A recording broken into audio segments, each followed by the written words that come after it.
Hello, children. I've come along today with my teddy bear. His name is Smokey, and he thought you might like to hear some of the questions he has about God and the Bible.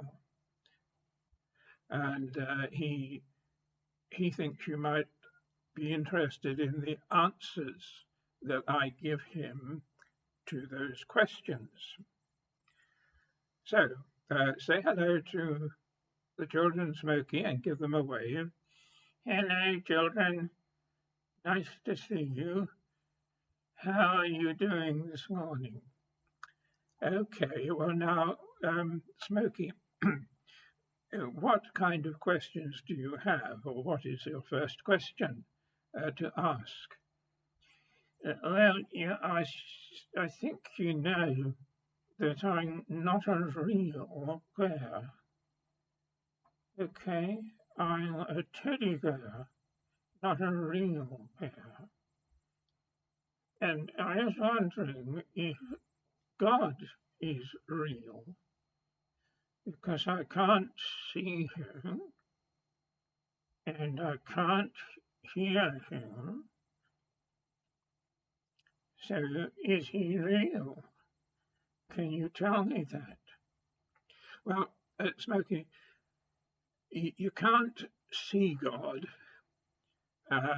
or hear him with your ears because God is a spirit and you can't see spirits.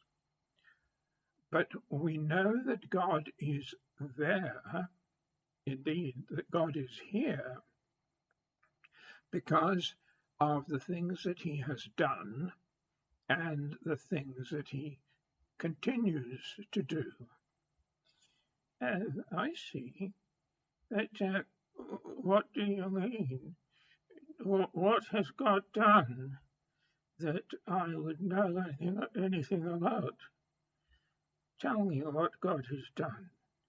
Well, the first thing that he did was to create the world and everything in it.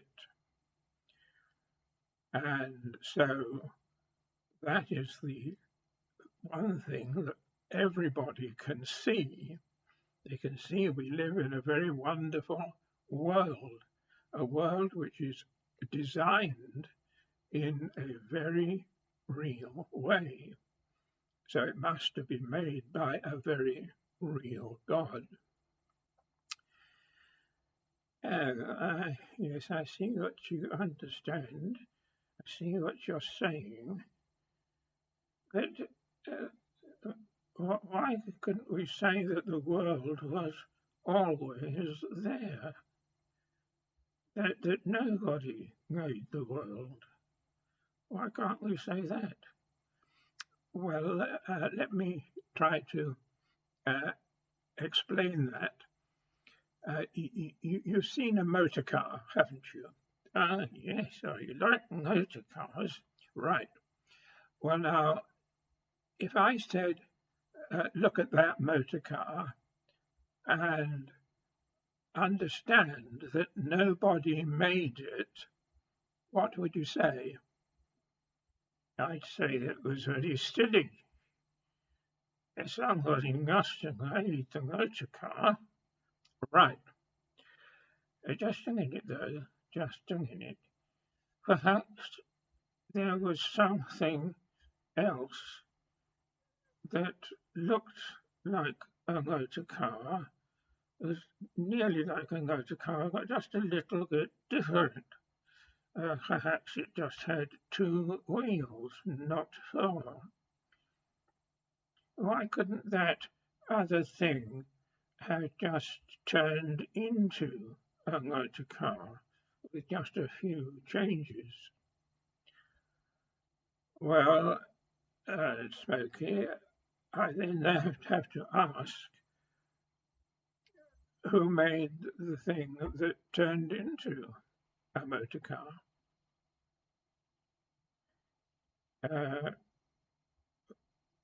Well, perhaps there was another thing that turned into the thing that made the motor car. How about that? Well, you can keep on asking the same question, can't you? I can say, who made the thing that turned into the thing that made the motor car? Or that turned into the motor car without anybody making it turn into a motor car. You see, you can keep going like that forever. Sooner or later, you either give up and say that there is no explanation for the universe, that it's just there, or else you have to decide on somebody making it or something making it. And the scientists say now that the universe, that is everything, the sun and the moon and the stars, they have and did have a beginning. And if they had a beginning, then somebody must have caused that beginning.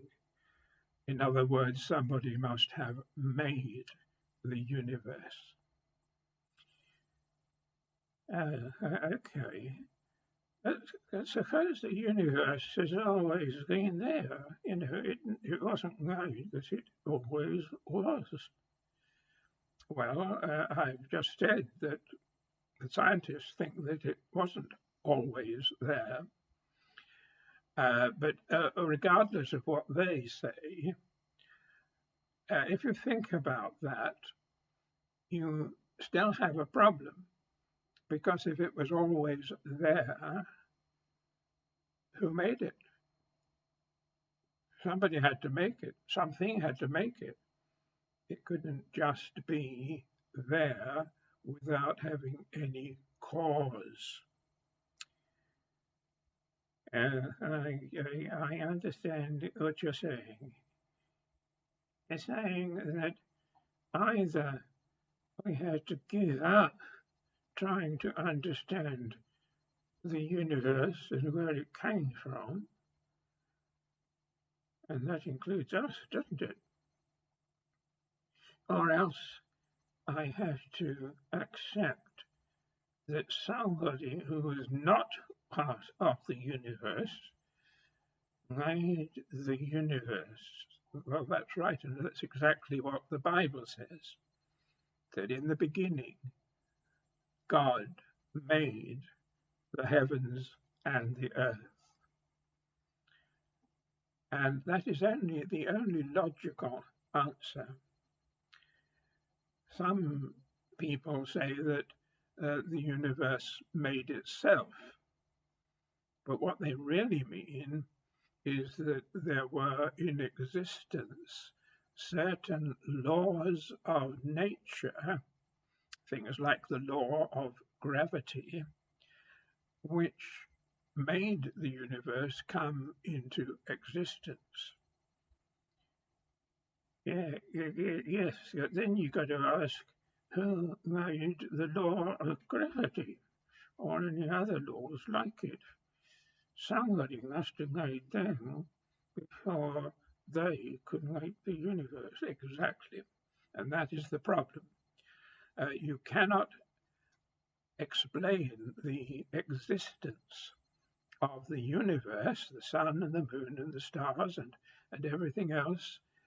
You can't explain that unless either you say you can't explain it and give up, or else you've got to accept that God, somebody, something that existed before the universe existed must have made it. And of course, the Bible says very plainly that the maker of everything was God.